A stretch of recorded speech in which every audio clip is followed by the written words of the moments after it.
Hey everyone, welcome back to the Luxe Business Channel. I'm Tatiana, and in today's video I'm going to share with you what not to do when picking your first product. So my previous video, which I'll link down below for you, I shared with you things to do when picking your first product, how to select your first product. Now I'm going to share with you the opposite of that, so what you want to avoid and common mistakes I see with my coaching clients. Okay, so let's jump right into it. Number one, I would say the biggest mistake is when people select a product based on their own interests and not the interests of the market. So yes, you want to select a product that you like, but you don't just want to select a product that you like without actually checking if the market likes that product too. Is the product selling well or is it not? You need to really verify this. An example would be is if I adore this sweater here and I say, hey, you know what? I'm just gonna sell this on Amazon because everyone else is gonna like it too, without doing the research to actually see if there's sweaters similar to this already selling on Amazon successfully. So if I just pop this on there and assume that, I have no assurance that it's gonna sell on Amazon. And more often than not, it doesn't sell. So what you need to do is you first need to find a product that is selling well on Amazon, and then after you figure out, yes, it sells well, then you can decide, okay, am I interested in it or am I not? So in this case, don't go with your heart. Don't go with a product that you die for. Don't go and make your first product your baby. That's not what this is about. This is a business decision.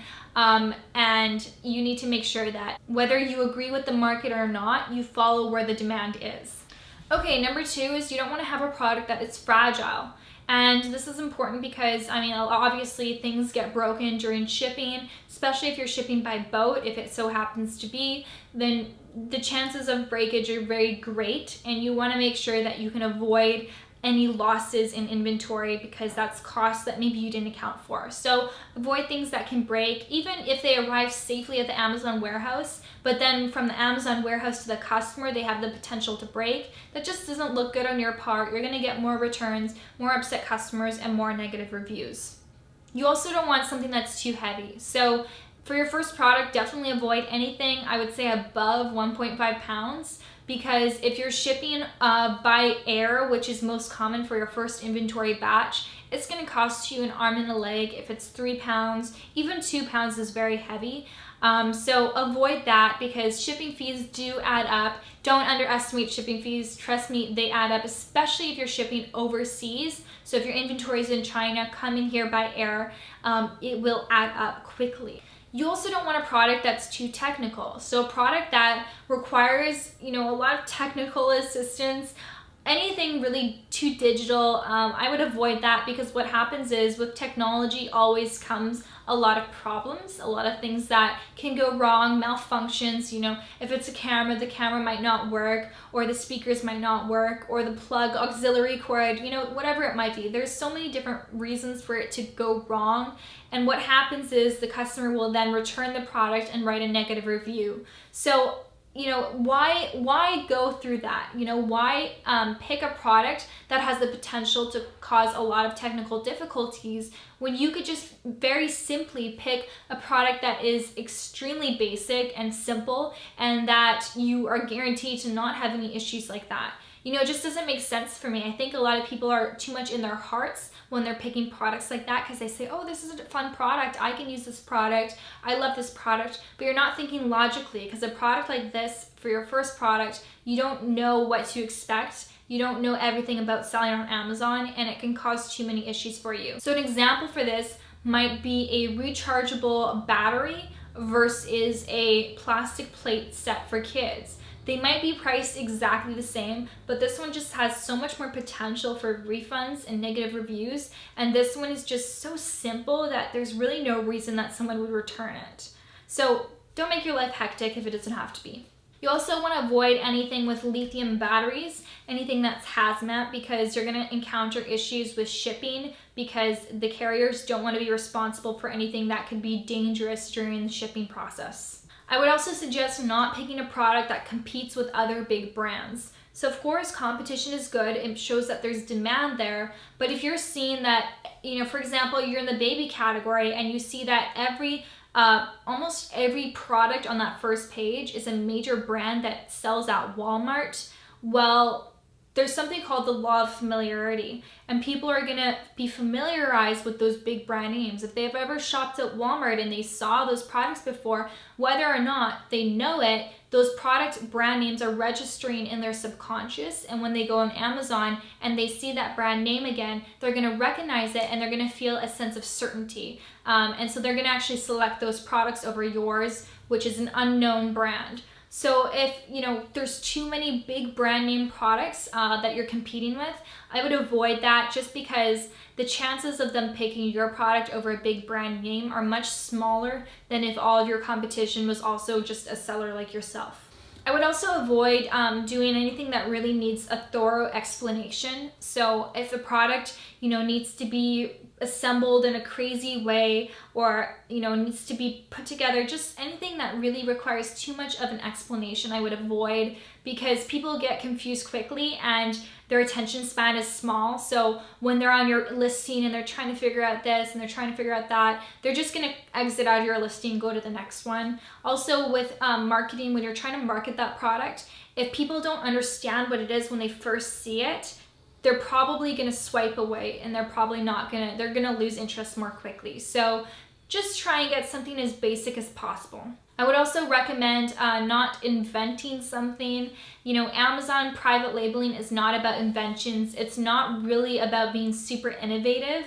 If you have an amazing product that you want to patent and sell, this is probably not the platform for you. You should probably start like a Kickstarter or something like that.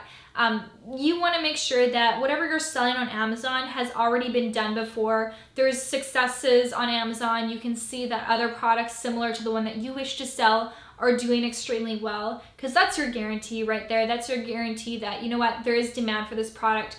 People want this product on Amazon. And when you're inventing something, you don't really know how the audience is going to react. You don't know how people are going to react to it. Plus, when you invent something, you have to market it a lot for people to get to understand it and get to know it. Think about Shark Tank.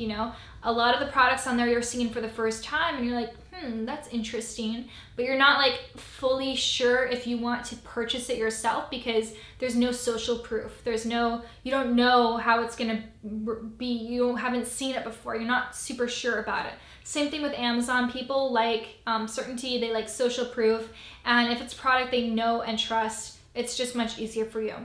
You also want to avoid products that are patented or trademarked. I would always recommend doing a trademark search when you're first selling, when you first discover a product that you want to sell.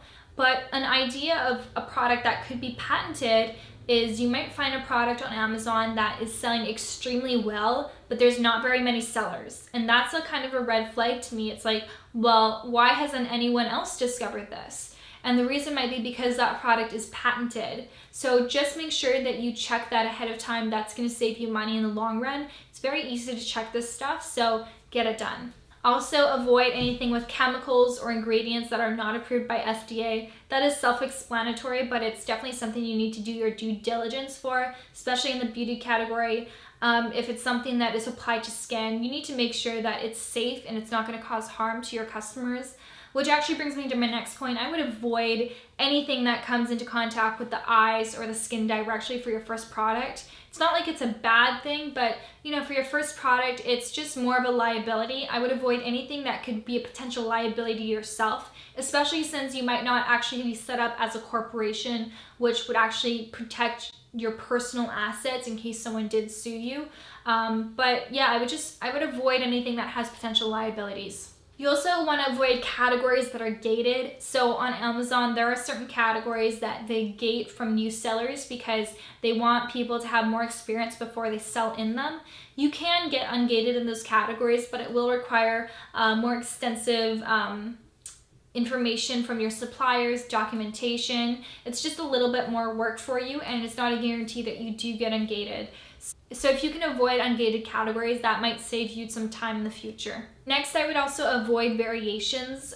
For your first product, you just want basically one product that comes in one color and one size, as simple as can be, because when you get more complex, when you get more sizes, more colors, just different variations in general, it just really brings a lot of complexity to the otherwise simple Amazon selling process. I can say this from my experience. I've got a product with 30 different variations on Amazon, and it's really, really complicating, and I do not recommend it for new sellers. Honestly, if I was a new seller and started with that product, I would have given up because it's just insane how much I've had to do to really get it to work. So start as basic as possible. Basic is, king. Like, you really want to make sure your product is basic. So the more simple, the more simplistic. It doesn't need to be fancy at all.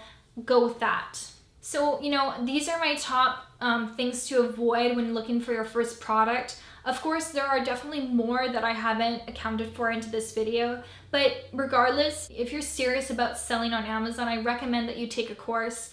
I know from my own experience and from the people I've done coaching for, it is going to help you in the long run. Yes, you're going to invest money initially into the course, but it will pay itself off, and you're going to really fast track your rate of success with Amazon, because there's going to be things in the course that you would have never thought about before, things that you would have never thought to search for. It's really just going to save you a lot of time and money in the long run.